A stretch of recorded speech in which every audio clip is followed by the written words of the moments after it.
This is the eLearn podcast. If you're passionate about the future of learning, you're in the right place.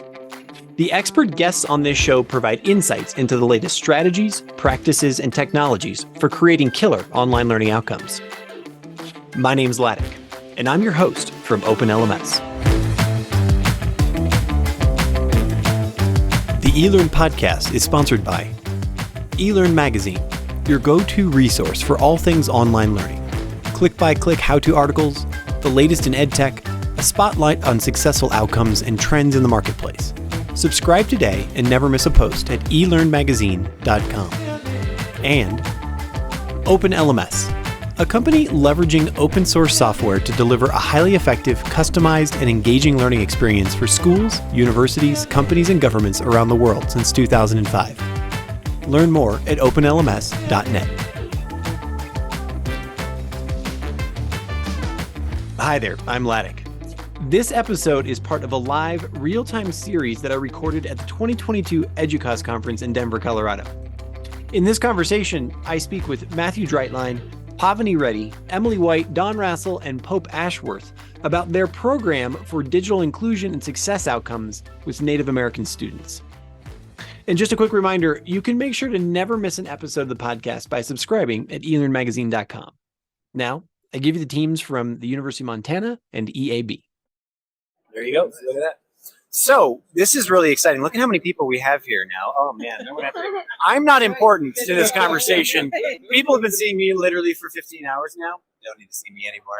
But we're here with a team. Is everybody from University of Montana or no? No.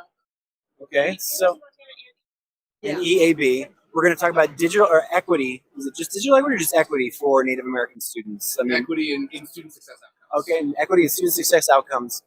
I'm ready for this fascinating conversation. This is super cool. Let's introduce each other real quick. Again, they know who I am. You're Pavani Reddy. Yes, I'm Pavani Reddy. I'm one of the people from EAB and leading up this project called the Data for Student Equity Project. And it was funded in part by the Bill and Melinda Gates Foundation. And we did a lot of work together as a unified team with the University of Montana. Mm-hmm. Can you talk, what does EAB stand for? Or is that just the acronym the initialism that the company is known by? It used to stand for the Education Advisory Board. Now it doesn't really stand for anything. I was just going to say, did I just look really stupid? No. No, you just allowed us all to laugh at some shit. Okay. Feels like an in-joke, right? Sure. Yeah. So I'm Emily White. I work at EAB, and I lead up our product management and user experience on our data and analytics products, including Edify, which is how we powered our Data for Student Equity initiative. Right on. Don? Don Rassel. I am currently at EAB, but I used to be at the University of Montana. So this project kind of migrated me, implemented Edify on the University of Montana campus and worked with this team on this super exciting data equity project. Super cool. You are? Pope Ashworth. I'm from University of Montana. So I worked for Dawn for 10 years and when she started this project. And then when she left for EAB, I took her spot. So I've been able to sort of follow up with the implementation of this exciting project. And now I'm here and I get to watch people talk about it. Awesome. And last but not least, I'm Matthew Dreitlein. I'm the student success analytics consultant. I had the pleasure of working with all these wonderful humans on what a cool project. Designed some cool things, made some impacts on some students' lives. It was a lot of fun. This coterie? Yes, this coterie. Yes. So take me to your presentation. What did you put on the table? And then what I'd love to get is what were some of the reactions to it and what, either pushback, challenges, successes. Oh my gosh, why aren't we doing this? That's kind of Yeah, so we had the opportunity to share with the good people of EDUCAUSE, all the attendees, the way that this project came about, and then some of the important design principles that we had in designing a solution that would help Native American students. So we were able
really focused on creating analytics. You might connect a lot of sources, or just do SIS at first. So it really depends on what your implementation looks like. All right. It sounds like that. I mean, from university to university, whatever. Not only what pipes do you already have in place, but how many silos are there? How complex do we want to get? Those simple. A simple warehousing question, if there is one, right? Like, that's the concept of warehousing, right? It's like, how do we bring things together that way, right? In an organized fashion. Yeah, and what was really cool in this project to showcase was the 9 students that we were able to help get full tuition waivers through the University of Montana through the implementation of this process, because the data about those students coming into the college was in one system, Slate, and their financial aid status of being able, whether they had applied for this tuition, which is fully funded by the state of Montana, just underutilized, that was in the SIS. And so these different departments could see different pieces of things, but when we were able to put it all in one place and say, here are the 200 students that haven't applied yet, the VP of Student Success, Brian Reed, immediately was like, well, I'm going to send emails to these people right now and maybe every day until they all apply for it. And sure enough, 9 students that weren't aware of it because it was sort of lost in the milieu of the many things that come with unpacking a financial aid package, applied and received this tuition waiver. So some real cool student outcomes underneath all of the really important things like data governance and analytics that I am very passionate about too. But like it's important to showcase that some students got helped here as well. So I don't know, again, not knowing whose role is what in the. I mean, this is a very layman's question, but 2023 is in 2 months. I suppose. Why is siloed data still a thing at a university? I mean, I understand that some people have walled gardens that they want to keep. There's politics, but like, how big a problem is this? Is this across the entire globe? Is this an American problem? Like, and why? Like, what the heck? Well, I think institutions are choosing a lot of different platforms, which they should. So there's a lot of evolutions across a lot of different vendors who are creating solutions and innovating. And so as they bring more and more technologies onto their campuses, sometimes there's the risk that these technologies don't talk to each other. And so I think it's the case pretty much for every institution that they'll have grown some things inside their campus, they'll have acquired some other technologies, and making all of that work together is actually a really complicated. So we blame the kludge, right? Yeah. I mean that. Yeah, and it's just like the sort of the runway, the time, right? Because you're gonna get your SIS, you're gonna operate your institution, then you're gonna get another platform that that optimizes your housing information, and then you're gonna make a change here, and something else happens there, and then you're starting to get systems that are siloed from one another. So this is a really common problem. Well, I mean, I was just going to add. I mean, look at the number of opportunities here at EDUCAUSE 100% for people. No, I already got it. But thank you very much for that. For some reason, these microphones turn on. I don't know why. That's very strange. Sorry, go ahead. So there's so many opportunities for these institutions to get stuff, and they're pedaling so fast to solve their issues that they're working on, that there isn't a lot of, we talk a lot about data governance, but there's also IT governance, and talking about ways that we holistically implement these things to remove those silos. We didn't have that in place, and so now we got to put data governance and IT governance in place to ensure that we're making a seamless, non-siloed. Maybe you're about to touch this, but I want to plug my own self. A guy named Noah Guile is going to be the last person I interviewed. Yeah. One of the things he said in kind of his pre, he's like, how can we talk to the IT universe to bring them into the conversation first? He says, because what happens a lot is that they said, dig a hole over here. Yeah. I love it. He said this, right? Dig a hole. And then what happens is they're like, well, actually, that didn't work. And so we need to fill that back in and actually dig this hole over here. So I'd love to hear your perspective on. Yeah, I mean, I think all of those points that we've just talked about are really important in terms of how technologies can talk better to each other. But I think it's also important to remember that, like, the offices, when they were initially created across higher education, weren't designed to talk to each other. There's a person culture. There's a history here of like, we also sort of talk about siloed data in higher education without sometimes bringing into the conversation that we're asking higher education institutions to do a lot of things, right? They have to be a full hotel agency, right? They're housing people. They also have to deliver higher education, which is the thing that they do. They also have to go through this entire admissions process. Each of these are distinctively different businesses. If you were looking at this as like a merger and acquisition, you'd say, well, I don't need these people to talk to each other because there's no way that there's only one revenue stream for all three of them, right? Except there is in higher education. And so that is a very unique problem to the industry, is that we've grown up these institutions with all these different sort of competitive advantages. And then we've sort of said, why aren't you guys talking to each other? And it's like, well, why would they have ever talked to each other? Like and cross-training is something that is so critical with all of these technologies. But so much of it, when you go to an IR department and ask, how do I learn about what that data does? The IR department has to call up that department and say, I don't know how they create that data. That's specific to one particular part of the process that they only do once a year, but it's really important for whatever reason. And so there's business process redesign that has to happen alongside the technological innovation. I think that's what you're getting at, the sort of holistic approach. Right. And that's just really expensive and hard to do. And people are already, we've talked a lot at this conference, I've heard a lot of people talk about like not enough people to do the current work.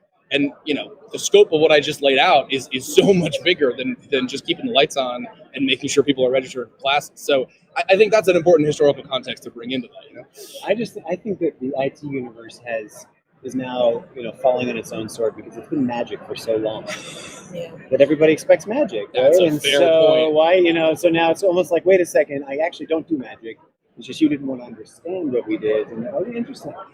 Go ahead. Just one thought, which is a tiny magical plug for Edify, is the idea of being able to put things together in a vendor agnostic way. So that's really the idea. So we know that this problem isn't going to be solved overnight, and maybe it shouldn't be, in the sense that there's different technologies that are constantly evolving, different processes and so forth. But the idea of putting things together in a vendor agnostic system that allows you to really organize and store the data, be able to have a single source of truth, and then be able to deploy and work with all these different technologies is really, I think, the magic of that, of solving this problem. Super cool. So let's take a few months, go back to the Native American students that were actually helped in this particular program. What were some of the challenges? Like, what was is it just, as you said, making sure they get the email and they open it? Was it belief in the system that this is actually going to be a real thing? I've heard that quite a few times in conversations with, you can give me a device, what were some of the challenges you experienced in the program? I think, Emily, you have some really good examples of like the way the tribal funding comes in at a different time. Yeah, so we did a complex design process at the beginning of this, where we did focus groups with students. We worked extensively with different stakeholders across the University of Montana to really learn about the different barriers that Native American students were facing. And, Matthew's already talked about students who don't know they're eligible for the Native American tuition waiver, which students are eligible for if they can trace at least 25% Native American ancestry, but they may not know they can add together ancestry from multiple family members, their both parents' side, etc. Is that only if they're like a Montana resident? Or does it go out? Yes. Is that nationwide? Yes. I was just saying, because I know a lot of Native American people. Like, here in Colorado, there's the Cherokee Nation, and they are huge here. Yeah, this particular waiver is supported by the state, so it is in-state. Okay, cool. There are some other similar programs around the country. But one issue that we observed that was a great example of systems not talking to each other, or people just not having all of the information in one place in front of them, was for students who have applied for tribal funding. So the different tribes, there are over 570 federally recognized tribes, and many more that are not. Tribes they're each sovereign nation, so they award funding to students on their own schedule. It's not necessarily by a school's deadline. So a student might apply for funding, know they'll receive it, but get dropped from their classes because they don't have it by the school's deadline. Of course. So having that information in one place where you can see, oh, they've applied for it, they haven't received it, they're registered for classes, I need to maybe take some action or consider policy actions of the institution as well around due dates. Those are some of the things that we were able to cover for challenges that were specific to Native American students at University of Montana that we could data. How big is the University of Montana in terms of the campus? Like, how many warm bodies does it have? It's around 10,000 students. Okay. So is that considered small, medium, large? I mean, I went to Colorado State. There's about 60,000. So I don't know. Well, it's all in context. In Montana, it's pretty huge. large. Yeah, so we're not on the whole. On the whole, I think in general, yeah. I mean, if I was talking to 10,000 people right now, that's pretty big. Right? University of Montana is a flagship institution in the state of Montana. And it's R1, right? And we just became R1 institution. So it is one of the biggest ones in the state of Montana. So we were talking about challenges there. I don't know if the mic got past you because you have another challenge you want to put on. Yeah, we did a number of focus groups where we heard about challenges for financial aid, but also for mentorship and also for belonging, and not just belonging in certain physical spaces, but also what belonging means in terms of all of our virtual communications. And I say that mostly because we don't have an easy answer for it. That's like sort of a culture change that I think is necessary at the University of Montana and also at a lot of other institutions. University of Montana already has a rich history of prioritizing and trying to do well by Native American students and Native students all across the state of Montana. But even there's still room to push. And I think that that's something that came through as something that we want to continue to take back and iterate on, of how we can enable better communication tools and templates and things that people are able to sort of take and build on. I mean, we spent thousands of hours on this project looking at different ways that we can empower staff with information. And I think there's still work to be done. The mentorship piece, though, related to our second design, which we're going to be implementing in the spring, which is around providing employment information basically to students, to say this is where students that are like you, maybe from the same tribe, maybe from the same reservation, in the last 5 years, this is where they've gotten jobs based on their majors and their locations, and this is what they've gotten paid, and that information is available at the university, but there's been some resistance culturally to sort of let that information out.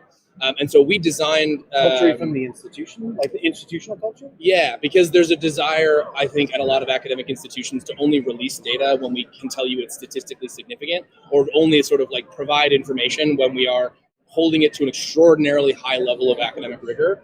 And so we took an approach where we wanted to give all the practitioners the information, but also give them the sort of qualifier of, when you zoom down into just that tribe or just that reservation in the last 5 years, maybe there's only one person who's filled out the survey, right? Yeah, sure. And that's a pretty important piece that you should give along with the information.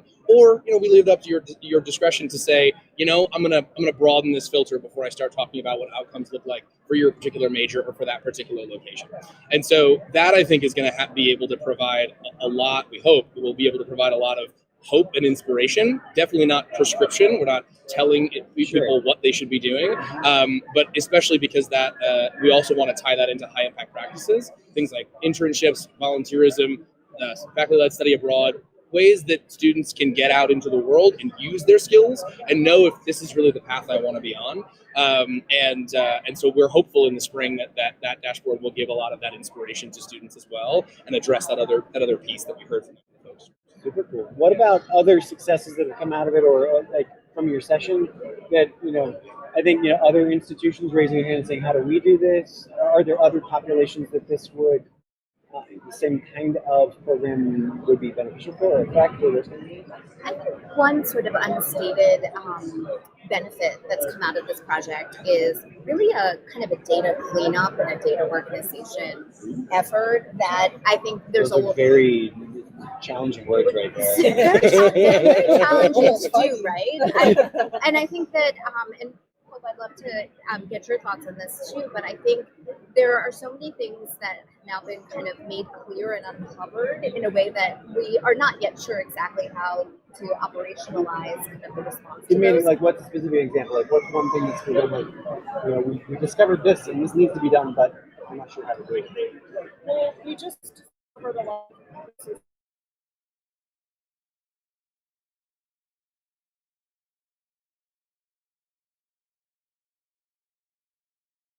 have to make this data point mean one thing, we're all going to change it. So it can mean one thing to everybody so that we all know who's in it. That's, I think, the biggest thing. Yeah. What kind of data point? I don't know if I'm going too far down the rabbit hole, but what kind of data point would that be? Like, can you give me an example? One example that I think that we noticed was there's kind of two ways to define first generation students. Yep. And so one comes from what they put in their financial aid their FAFSA application, and then another is maybe a self-reported indicator that they can answer in the admissions process. And so, different processes might be built on, using one or the other data point, and maybe people at the institution are not clear which one is one is being used. And so even just having visibility, which one are we talking about, and is that the correct one to be talking about, as an example? Super. And I would just add to that like that visibility is so important, because if, for instance, the self-reporting data point, if that form on the admission side changes, and so suddenly that number drops, there might be people that are relying on that data way downstream that suddenly see the number drop, and then they say, "Wow, we've lost a lot of students that were first generation, but suddenly it's changed, and everyone on the admission side is, no, it hasn't. We've been looking at this other data point that's a different level of accuracy." And so keeping everyone on the same page, not about just getting, but keeping everyone on the same page is super critical. The other thing that I would add to that sort of like uncovering data, we got to a point, so we spent 6 months designing dashboards, right? It was a pie in the sky. We're gonna look at some things in Excel. We're gonna move some around. What if this was here? What if this was here? Would you like it? Then we got to the point of like, okay, we actually have to build this now, and we had to look at, well, what are the existing reports that are out there to make sure that when we pipe the data in appropriately, it's accurate. Let's just see what that looks like. And it turned out that 65% of the data points that we had designed and that practitioners had told us were very important didn't have another source of information somewhere on campus. It was information that was locked away in SQL or underneath in the Oracle databases, underneath the technologies that people that had programming skills could go access, which is why across campus there are those people that in that office that can get you that number. This is not the first conversation I've had where that magic language of SQL. Yeah, again, suddenly it is such a differentiator in so many of these applications, because that's a foreign language. Yeah. I mean, I've been in this business for 25 years. I still can't write SQL. Sure. I mean, that's, Sure. And so when we saw that, it was a huge aha moment of like, wow, this is what practitioners are telling us when they're saying we don't have the data, and this is what they're telling us. They're telling all of these pieces that we might have, somewhere in the back end, but is not easily accessible to them. Exactly. So just put that hashtag up. Free the data.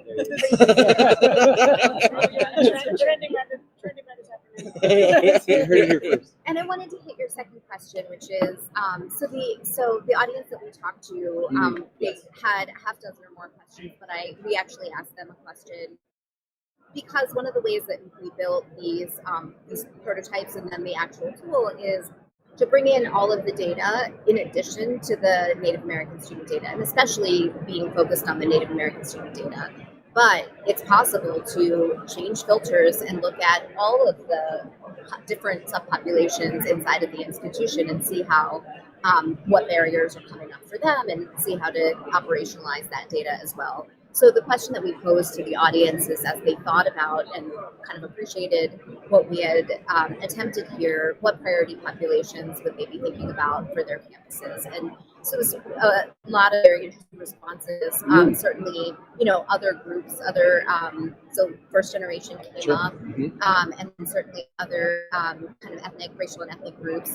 So there was a Hispanic serving institution that's very interested in, but whatever was more the important institution. Sure, absolutely. Exactly. And then students with disabilities, that's another example of where we have to be really, sensitive about the data and the privacy issues involved, and really organize that data so that it can be a single source of truth. So, there was a lot of interesting comments from the audience about how this could be applied and adapted. And I think you made a really good point at the end about how, not building from scratch is sort of the way to go on this. Or if you wanted to elaborate on that. Sure. Yeah. Yeah, what does that mean, not building from scratch? Yeah, well, as Matthew mentioned, we spent thousands of hours on this project, and we realized that that's not available to everyone, and not everyone has the good fortune to be partially funded with a grant. And, why rebuild the wheel? So we, as Reinvent the Wheel, we have a lot of templates and playbook available on our project website. We have lots of different offerings to help institutions, kind of take this from the point that they're at and move forward whatever initiative is important to them. So, we offer, like I said, a playbook where you can follow those steps for your priority population. We can help people implement tweaked versions of the templates that we already have for their priority populations, and then we have other initiatives at our organization where we can also really kind of wrap around support as well. So what's the URL for that? Our project site has a slightly complicated URL. We do have a QR code. Crystal put it up there. Oh, yeah. Yes, there's a QR code that we can pop in to your notes.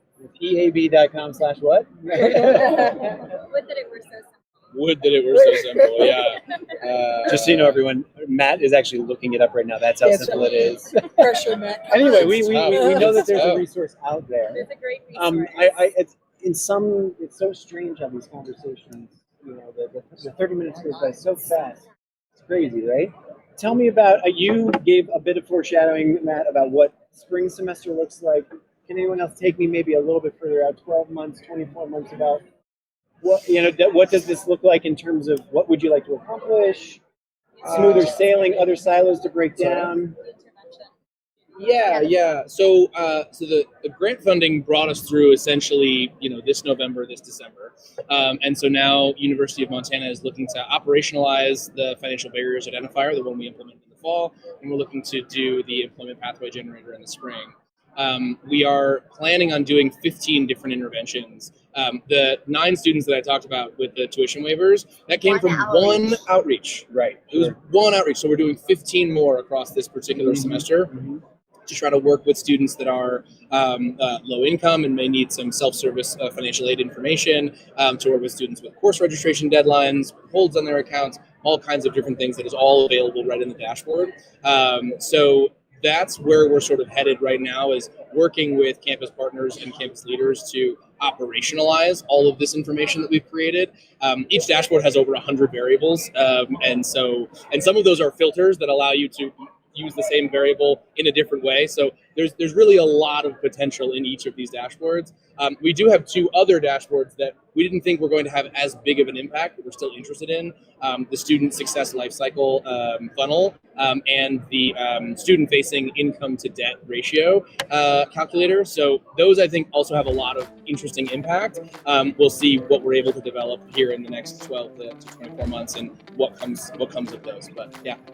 I can't thank you all enough, even those of you who did not expect to be on the podcast. Thank you so much for coming by. Have a great initiative, absolutely fantastic. I'm glad that you got some great feedback during the presentation, and I hope to learn more about it, again, in the spring, and then from there. That's great.